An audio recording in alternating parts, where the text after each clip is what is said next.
reer burco magaalada aad bay u ballaaranaysaa dhaqaalaheeduna wuu korayaa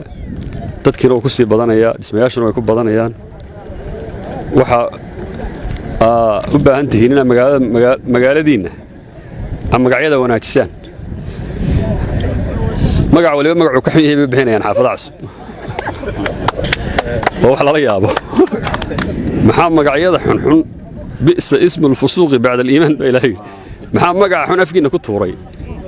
xaafad bay sunayaan magacu bixi cunay waa fi aakhiro waxay odhanayaan waa samiriye iimaan ilaah waadna aragtaa waxaas ma magacyaha waxaas waa afjiridana dee laguma hadlo xaafaddaa imika ay leeyihin waxa la samiriye iimaan 17 May baa la yidhaha maxaa 17 May u diiday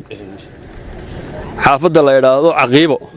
ku kari maysid waa xaafad ballaaranayso laamiyeelo qurux badan oo wada daaro noqoto magac xun oo cayaho la dhinac socdaan anigu imika aan nafka soo marin karayn dad reer magaalo baa tihiin oo ilbaxa weligiin magaalo joogay waxaan cayda afka kuleed iska daa'imka 72 xaafadda magaalada ugu magaca wacan li waxa weeyaan hodan 72 baa xaafadda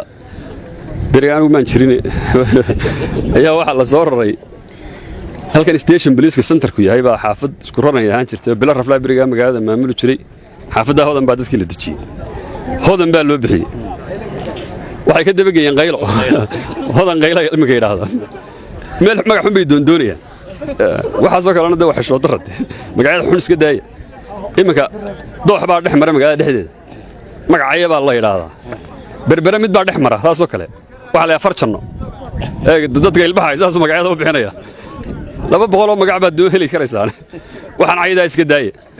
magaalada magacyo waxaan u bixiya streedyada magacyo waxaan u bixiya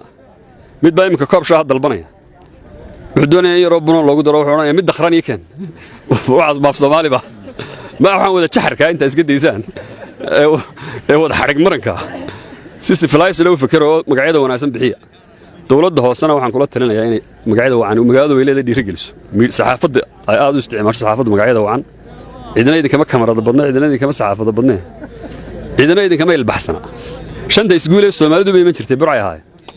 iskuulkii hablaha sawirada waa aragtay ninka wareejinaya 56 iyo 57 iyo